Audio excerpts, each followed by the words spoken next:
xamuudow hadda ka hor quraanka meeshan joogo shaki igama geli jirin haddaan meel ku joojiyo marka waxaan oran karaa wuxuu ahaa saaxiib muwaaqif waxa uu arko xaqana cidna aan kala gaban oo cadeeya ayuu ahaa allaha khaaliqa ahi inuu ka duwan yahay makhluuqa taariikhda culimada hadda weelsan loo toolin tagtadooda laga qorin lagu dhiginta waad saaxa waxaa guri tog weyno sooyaal ku taxayay watiriga culimadu nebiguba tilmaamo waxay taagayiin boos ruusu shii tagtee hore. السلام عليكم ورحمة الله وبركاته وعنا ونكسن لما مداوديال كسو دواده برنامجكeenii caweyska culimada oo kalkan aynu ugu kuurgalayno taariikhdii iyo waxqabadkii qaar kamid ah haldoorka culimada Soomaalida. kulankan ayaa hadii rabbi xukmo waxaynu ku falanqeyn doonaa kuma ayuu ahaa Sheekh Cabdiqaadir Nuur Faarax Ilaahay subhanahu wa ta'ala ha u naxariistee.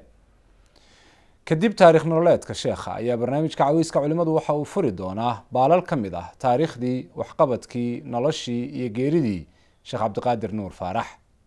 شيخ عبد القادر نور فارح إلهي سبحانه وتعالى هو نحرسته وحاو سندكي كن iyo 940 ku dhashay deegaan ka tirsan degmada Ayl sheekh ayaa Ilaahay subhanahu wa ta'ala ha u naxariistay waxa uu quraanka ku bartay isla deegaankaas kadibna waxa uu waxbarashadiisii dugsiga hoose iyo dhaxaba ku qaatay macadkii masaarada ee ku yaalay magaalada Muqdisho oo uu ka qalin jabiyay sanadkii 1967 xilligaasi kadib ayaa waxa uu dugsiga sare sheekhu ka bilaabay macadkii loo yaqaanay Machad at-Tadaamun al-Islaami ee ku yaalay magaalada Muqdisho waxaana uu dhameystiray sanadkii 1970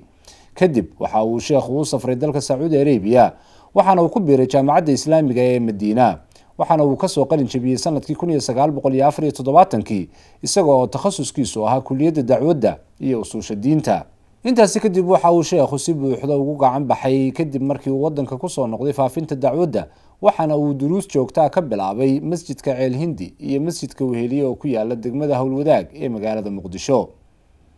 halkaasi oo ay ka filixeen ama ay wax ka barteen dad badan oo raad ku yeeshay dacwadda waxaana uu dhanka dacwadda waalid ugu ahaa culimo badan oo bulshada Soomaaliyeed dhexdeeda caan ka sheekhu intaasi kadib waxa uu kamid ahaa aasaasayaashii ururkii al-Jamaaca al-Islaamiya oo kamid ahaa ururadii ugu horeeyay ee ka hirgala dhulka Soomaalida. sheekha Ilaahay subhanahu wa ta'ala ha u naxariistay ayaa waxa uu kamid ahaa haldoorkii iyo hogaamiyaashii xarakaadkii Islaamiga ee ka hana qaaday dhulka Soomaalida. sheekhu waxa uu caan ku ahaa islaaxinta guud isagoo marar badan isu taagay hagaajinta iyo dhaxgalka xarakaadkii Islaamiga ee mararka qaarkood iyagu iska horyimi. sheekhu waxa uu kaalin mugle ku lahaa isku dayadii lagu doonayay in lagu baajiyo dhiig ka dhexdaata ururadii ka wada tirsanaa maxaakiimtii Islaamiga wuxuuna ka qayb qaatay shirarkii lagaga arrinsanayay sidii la isu waafajin lahaa garabyadii maxkamadaha Islaamiga. sheekh Cabdiqaadir Ilaahay subhanahu wa ta'ala ha u naxariistay waxa uu isagoo ku jira ragcaddii saddexaad salaad casar lagu dilay masjidka Badar ee magaalada Garowe. sheekh Cabdiqaadir Ilaahay ha u naxariistay waxa ugu dambeyn isagoo ku jira salaada casar ragcaddii saddexaad lagu dilay masjidka Badar ee magaalada Garowe. Sheekh Cabdiqaadir Nuur Faarax Ilaahay ha u naxariisto sida aniga ay ila tahay marka laga reebo shiikha iyo qoyskiisa dadka kale oo hadda nool dadkii qofkii isugu badnayn ayuu ahaa oo ilaa markuu soo wareegay oo Garowe u soo wareegay 1994 ilaa markii la dilay shiikha Ilaahay ha u naxariisto oo 2013 ahayd bishii labaad dad waxaanu ahayn saaxiib ah oo inaan safar ku kala maqanahay mooyee xataa fadhiga iyo sheekada iyo wada socodka kuma ana kala maqnaan jirin inta badan marka Ilaahay u naxariisto shiikhu saaxiibkaygu ah waqtigaas dheer oo ilaa 20 sano ku dhowna rafiiq gaar ah ayaanu ahayn. Sheekh Cabdiqaadir Nuur Faarax miisaad dhowr ah ayuu lahaa oo aan oran karo dadka kale ama uu kaga duwanaa ama uu kaga adkaa. waxaa ka mid ah horta kow shiikhu caqiidada aad iyo aad buu ugu adkaa xaqa ilaahay uu leeyahay shiikhu innaba in lagu xadgudbo ma ogolayn wax yar hadduu dareemana shiikhu waa ka hadli jiray waana ka jawaabi jiray inuu difaaco macnaha laa ilaaha ila allahu muxamadun rasuulullah dhinaca marka caqiidada aad buu ugu adkaa dadka wuxuu aad ugula dadaali jiray inay fahmaan allaha khaaliqa ahi inuu ka duwan yahay makhluuqa inuu ilaahay leeyahay xuquuq u gaara oo xaqulcibaada ilaahay uu leeyahay subxaanahu wa tacaala cid la wadaagtaana aanay jirin inta hadda aan ka warrayo kolleyba dadkii culimmadii waddanka joogtay iyagoo tawxiidka ka wada hadli jiray haddana shiikhu siduu ugu adkaa cid ugu adkayd ma garanayo tusaale ahaan waxaan xusuusnahay nin shiikhaba ayaan masaajidka isagoo jooga ka istaagay wacdigiibu wuxuu ku soo daray ilaahay wuxuu nooga baahan yahay hadalkaas shiikhu dee wax xun ulama jeedino waxay ka ahayd waxyaalaha ilaahayna ku waajibiyey oo ilaahayna faray waxaa ka mid ah laakiin wuxuu nooga baahan yahay daas oo laga fahmi karo ma ilaahay baa cid u baahan shiikhu waa ka daba istaagay wuxuu yidhi ilaahay waa qaniyo cid uma baahdo ilaahay baana noo baahan lama oran karo macnaha waxay tusaale u tahay siduu janaabka tawxiidka u ilaalin jiray taa horta miise gaara bay ahayd marka dhinacaas aad buu ilaalin jiray oo shiikhu wuxuu odhan jiray sheekh ibnu baas wuxuu ku ammaani jiray raximahullahu tacaala inuu tawxiidka ku adag yahay sheekh albaanina raximahullahu tacala shiikhu wuxuu ku ammaani jiray masaa-isha fiqiga ah haddii ay cid isu khilaafaan inuu aad ugu adag yahay marka shiikhu dhinaca tawxiidka aad buu ugu adkaa miisaadka kale ou lahaa waxaa ka mid ah shiikhu wuxuu mulham ku ahaa ama ilaahay u waafajin jiray go'aan qaadashada wixii yimaada oo mashaakilo waddanka yimaada go'aan adag degdeguu ka qaadan jiray shiikhu annagoo mararka qaarkood la yaabi jirnay go'aankaas noocaasa muxuu u qaadanaya haddana tiisay noqon jidhay khayr allaha siiyo waxyaalaha kale oo shiikhu la gaarka ahaa waxaa ka mid ahaa qancinta sheekh cabdulqaadir nuur faarax ilaahay ha u naxariiso cid uu la hadlay oo xujo la hor istaagtay ma jirin ilaa wuu kaga adkaan jiray hadduu dowlad la hadlayo hadduu odayaal isma la hadlayo hadduu wadaadda la hadlayo xujadiisa hadduu soo jeedsado sheekh cabdulqaadir nuur faarax ciidanaha ma hor istaagi karin maxaa yeelay marka hore buu mowqif uu hubo boqolkiiba boqol oo ilaahay kitaabkiisa iyo sunnada nebiga calayhi salaatu wasalaam uu ku cojinayo ayuu keeni jiray sheekhu marka miisaadkaas iyo wuxuu ahaa nin dadka isku wada oo bulshada oo dhan hadday dowlad tahay hadday shacab tahay xataa kooxaha wadaadada wuxuu odhan jiray war waxayna ka dhexeeyaa ka badan waxaynu isku diidannahay masaalixda gaarka inuu wax isku wado ayuu jeclaan jiray haddaan mowqifkaaga soo qaado 2008 markii dowladdii cadde ay jilicday oo nooc kala daada ay ku dhowaatay oo wadda puntland fawdo ay ka dhacday garoowe guddi uu hogaaminayo ayaa ciidan sameeyey magaalada amnigeeda ay ku ilaalinayaan oo dhaqaalaha ay raadinayaan isagaa madax ka ahaa xilka xaqiiqada ah waxaa ku wareejiyey faroole markii uu ku guulaystay kursiga sheekh cabdulqaadir nuur faarax baa ku wareejiyey maxaa yeeley ciidanka u wareejiyey keliya ayaa markaa garoowe ka dhisnaa marka runtii mawaaqif badan buu lahaa intaas baan ku soo gaabinaya sheekh cabdulqaadir nuur faarax raxmatullaahi calayhi sifooyinka aan ku xasuusto waxaa ka mid ahaa wuxuu ahaa shaksi aan la gaban waxa uu markaa u arko xaq uu diin u arko cid uu kaga baqan aysan jirin laa yakhaafu lawmata laa'im wuxuu ahaa sifooyinka aan ku xasuusto sifooyinka ugu waaweyn wuxuu ahaa saaxib almawaaqif waxaa laga yaabaa mawaaqifta uu qaato bulshada markaa dhegaysanaysa oo dadkii ducaadda ahayo ku taxnaa oo uu hoggaanka u ahaa inay xoogaa qariibsadaan laakiin markii sanawaad laga soo wareego in mowqifkaa uu qaatay aad iyo aad loogu mahadiyo sheekhana lagu ammaano waxyaalaha aan ku xasuusto sheekha waxaa ka mid a markii ay wax yimaadaan oo mar walba sidankan dambe fitantaa u tiro badan mowqifkiisu wuu ka duwanaa mowqifka culimada mar kasta gooni buu ahaa mar walbana mawaaqifta uu qaato culimadu gadaar bay ku ammaanayeen oo ay kaga waafaqayeen laakiin waqtiga xaadirka oo taagan mowqifka uu qaato waxaa laga yaabaa inay kaga soo horjeedsadaan marka waxaan odhan karaa wuxuu ahaa saaxib almawaaqif waxa uu u arko xaqana cidna aan kala gaban oo caddeeya ayuu ahaa aan ka xasuusto ilaahay u naxariisto qof cibaado u ahaa sheekh maadaama qofku tawxiidka uu ku adag yahay tawxiidku waxa weeye ifraad ullaahi bilcibaada ama ifraad ullaahi bimaa yakhtasu bih ilaahay waxyaalahu gaarka la yahay oo cibaado ay ugu horeyso in ilaahay lagu gaar yeelo marka runtii nin cibaado ayuu ahaa shiikhu jamaacada salaada aad buu u ilaalin jiray waxaan garanayaa mararka qaarkood isagoo aad u xanuunsan inuusan jamaacada gafi jirin isagoo taahaya shiikhu sida la ogyahay gaas buu qabay ilaa iyo yaraantiisii oo weliba haddii aad u dhib badan marka isagoo aad u culus inta badan soo tiili jiray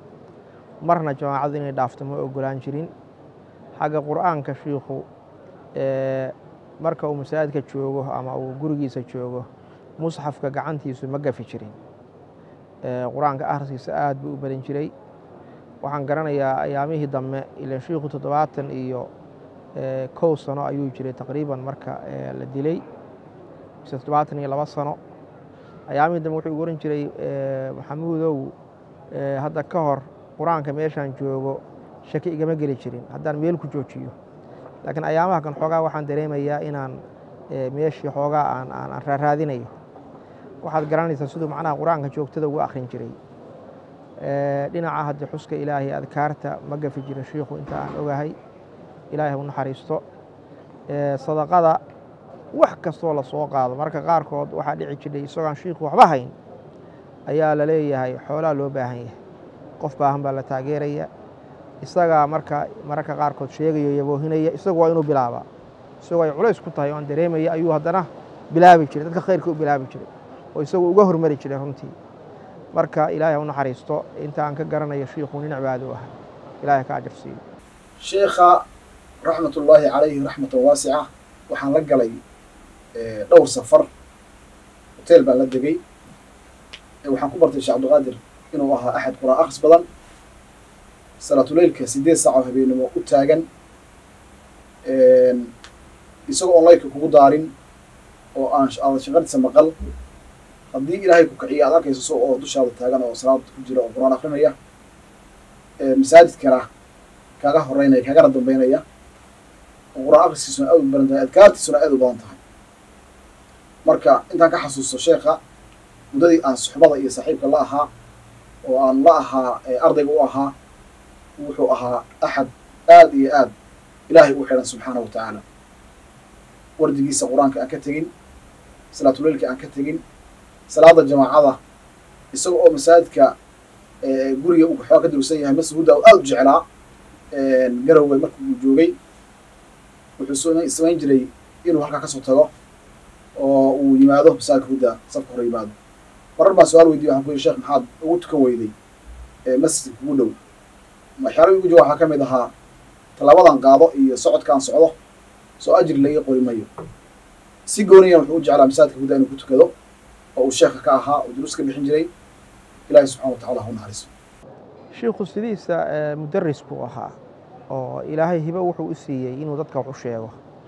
ama kutubo akhrinaya ha noqoto ama ha noqoto muxaadaraad uu jeedinayo iyo kelimaad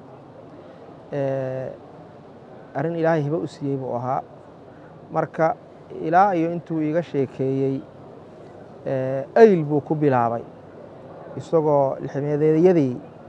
isagoo markaas 20 jir meelahaasa inuu wadaadada kutubaha ugu celiyo oo wuxuu yidhi waa fahmo badnaa weliba naxwaha oo kale baan wadaadada ugu celin jiray buu yidhi marka waagi dambe markii jaamacaddii uu soo dhammaystay 1974 jaamica islaamiya oo isagii ka soo baxay markiiba ayaamo yar oo nature ay jireen isaga iyo sheekh yuusuf mooye markuu soo laabtayba shiikhu hadda daraasuu bilaabay dabeedna waa tii la xiray 1976 ilaa 78 markii la soo daayeyna waa markii uu la kulmay xamar oo takfiir uu qabsaday oo dadkii dacwa salafiya shiikhu markii hore uu ku tababaray iyo culimmada la mid ka ahayd intuu xiraa takfiir baa la wareegay badankoodii arrintaana dagaal adag ayuu ka galay shiikhu ilaahay u naxariiso suu iiga warramay dadkiina takfiirkii boqolkiiba 90 uu ka soo reebay niqaash badan buu la galay dad leh haddee ummaddan dhan waa gaalo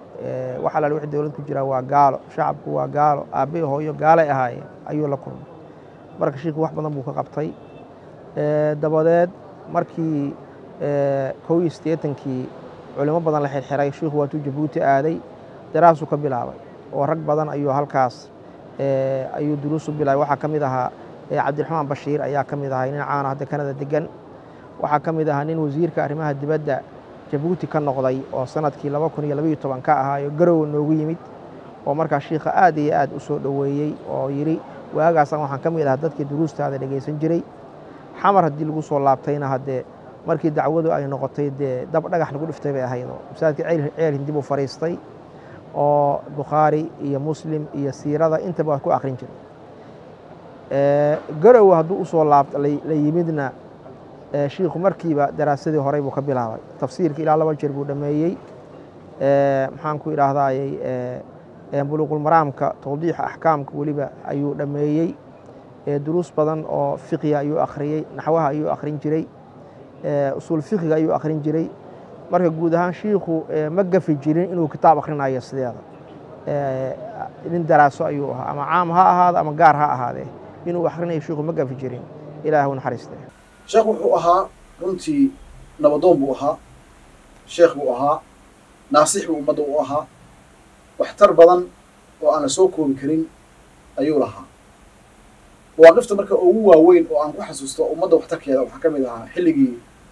madaxweyne cadda muuse muddaxileedkiisa markuu sii dhammaanayay ayaa magaalada garow waxaa ka dhacday xoogaa amni xumo tiro badan dariiqii baa la mari waayey habeenkii baa dadka waxaa lagu furtay laamida dhexdeeda kadib wuxuu abaabulay sheekhu ciidan madani ah oo isagu kharashkiisa raadiyey oo bulshada ka qaaday oo si gooniya ee loo abaabulay isagu u abaabulay sheekhu isagoo kaashanaya la kaashanaya waxgaradkii reer lugaaleed ama magaalada garoweed joogay kadibna ciidankaas ayuu magaalada u sameeyey oo ammaanka magaalada sugay ilaa laga soo dooranhayey madaxweynihii ka dambeeyey oo cabdiraxmaan faroole intaas ciidankaasa buu isagu mushaarka siinayay waxaa ii sheegay nin ka mid a raggii la shaqeeyey oo guddiga kula jiray bayjkiisana kusoo qoray sheekhu raxmatullaahi calayhi wuxuu ahaa naasix dadka ma dhaleecayn jirin mana cayi jirin markaas xukunka xoogaa leecay iyo tabadarrada ka timid xagga amniga ayuu hawshaas u istaagay marka ninkaasi bayjkiisa kusoo qoray in maalin maalmaha ka mid a isugu tegay garoonka mire awaare oo maalin ciida ahayd ninkaasoo guddiga kala jira uu jeclaystay inuu dowladda maago oo uu dhaleeceeyo uu jeclaystay meeshii uu ka sugayay inuu dowladda maago uu dhaleeceeyo dowladdii buu ammaanay wasiiradii buu ammaanay kadib waxay markaa ka soo baxnay salaadii iyo garoonkii waxaan ku uri sheekh maxaad nimanka noocaas iyo noocaas sameeyey maxaad u maagi weyday markaas wuxuu yidhi buu yidhi hebelow inaan inagu wax fadeexayno hawsha maynaan u qabanin laakiin inaan wax saxno oo wixii leecay aan toosino baan u qabannay waxaan xambaarsannahay risaalada ana arrinta ina amri mayso marka sheekh wuxuu ahaa sheekh ilaahay subxaana watacaala ummaddan booska uu ugu jiray runtii ay aada u weyneyd ilahayna ha u naxariiso subxana wa tacaala qof runtii anoo aan ilaahay haddii cidna aan u taskiyeynayn laakiin inta aan ka ogahay jaanib walba majaal kastoo loo baahdo sheikhu waxaan odhan karaa number 1 buu ka ah hadday diin noqoto haddee shiikhu wuxuu ahaa ilaahay subxaanahu wa tacaala uu makaneeyey diinta hadday odaytinimo noqoto iyo musaalaxo qofka koowaad buu ah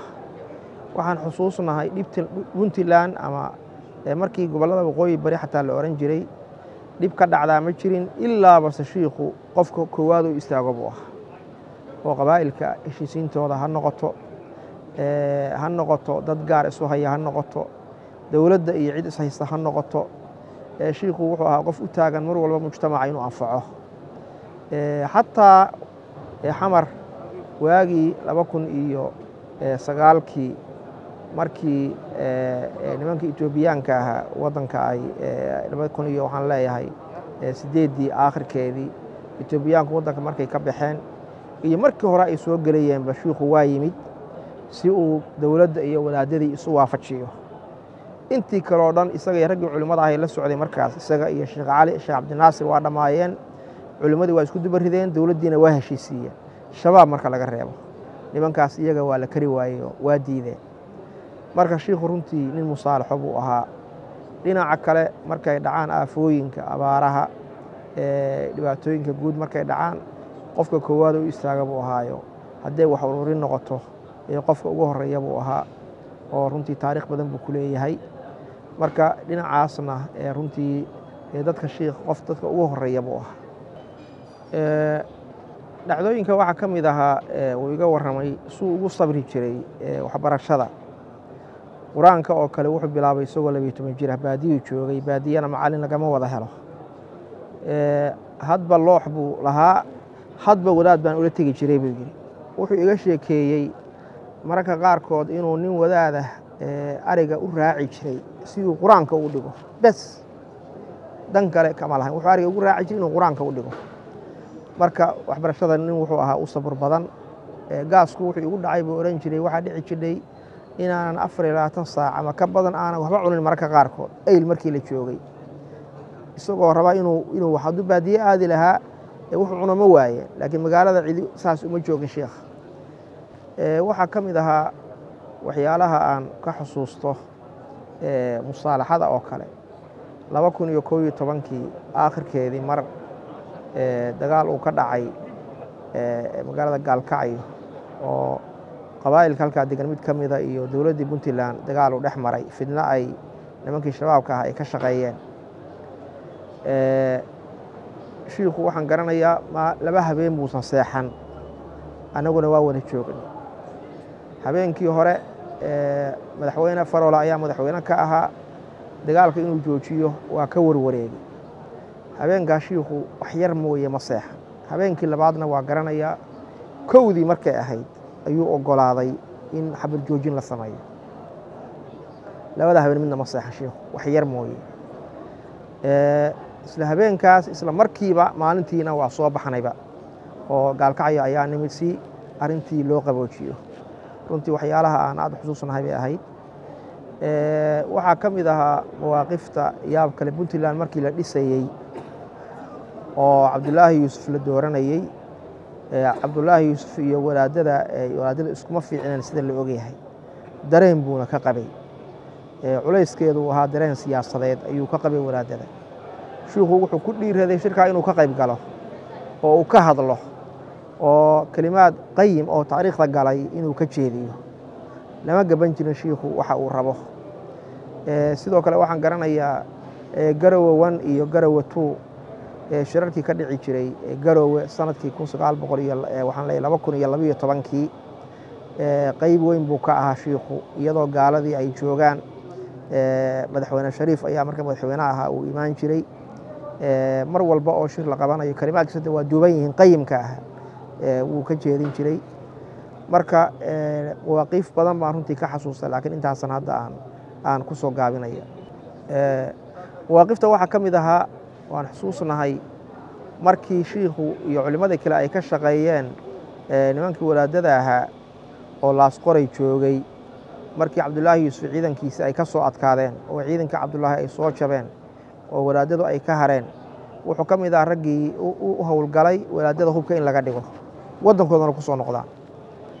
arintaasna qofkii koowaad oo ka shaqeeyay buu ahaa runtii heshiiskii taariikhiga ahaayo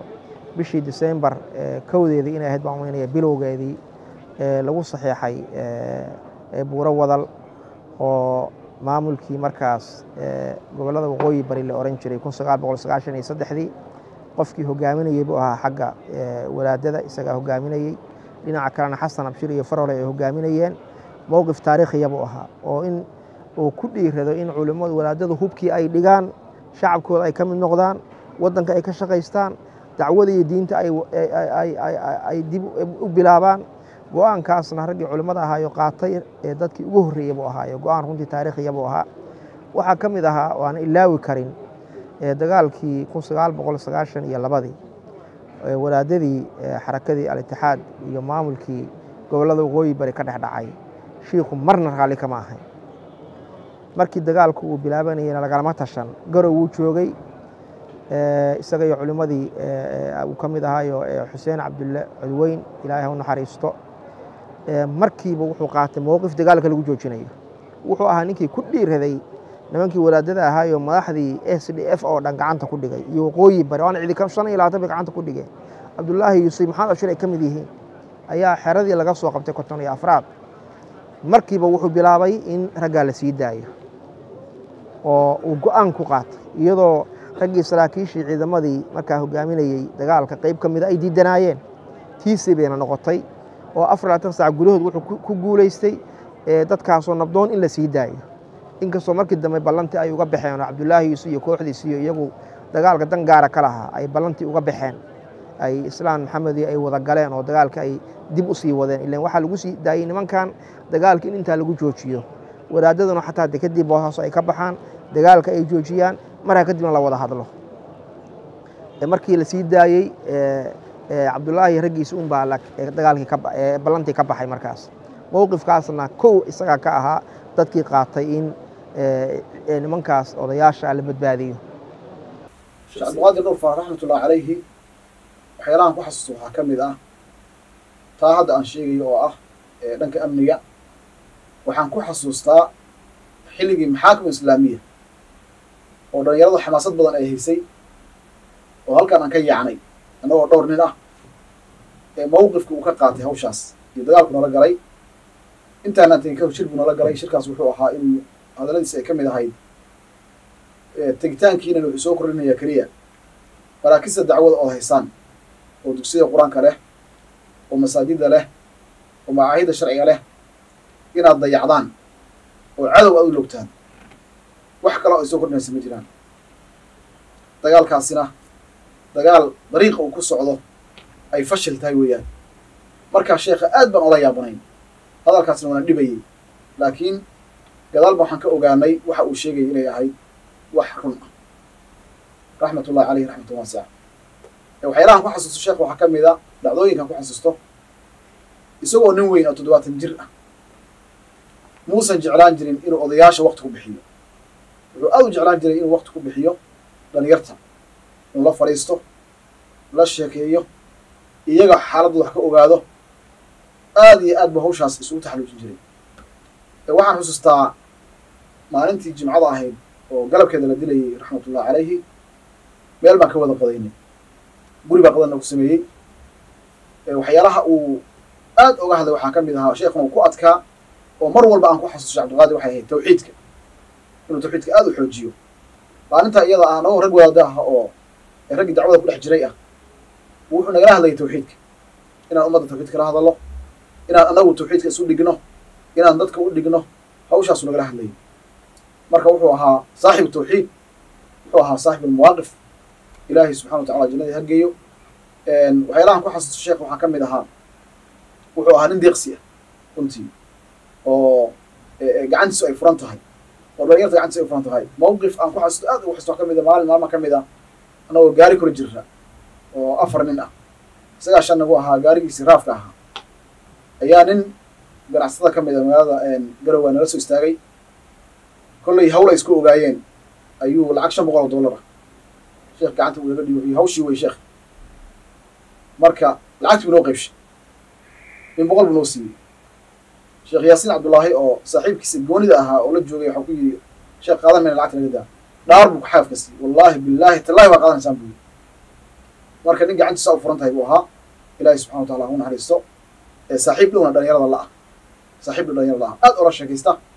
intuuna soo wac wuxuu oran jiray xaggee joogtaan ay imaadeen isagoo 70 sano jira. da'da uu jira iyo maxaan ku idhahdaa cilmiga uu leeyahay iyo dadka waxay haddii dawlad jiri lahayd telefishinada in laga daawado mooyeene aan la arag laakiin badelkeeda wuxuu door biday inuu dhalinyarada la fadhiisto shaaha la cabo xaaladooda wax ka ogaado cilmiga u gudbiyo arrintaas ayuu ku jiray jaamacadda markaan bilaabaynay 2009kii dhalinyarada kulli xamaasad baa haysay xamaasaddaas wuxuu kula dhex dagaalamay fasalka dhexdiisa ilaa dadkii qaybna ay kaga carareen fasalkii qaybna ay saaxiga keeneen marka ilaahay subxana watacaala jannadii halgeeyo meel weyn buu sheekhu naga yaalay mar kasta oo aan salaad tukanayna waa u ducayna raxmatullahi caleyh raxmatan waasica ilaahay subxaana watacaala ha u naxariisto sheekh cabdiqaadir nuur faarax dadaal dheeraada waxa uu geliyey halganka diinta iyo fahamsiinta ummaddiisa waxaana uu ka hortegay fikradaha leexsan ee bulshada tan iyo toddobaatanaadkii soo dhex socday isaga iyo culimmada kale ee soomaaliyeed ee bulshada soomaalida aqoon iyo diinba soo gaadhsiiyey waxaynu rabbi u weydiinaynaa in ilaahay subxaanahu watacaala u naxariisto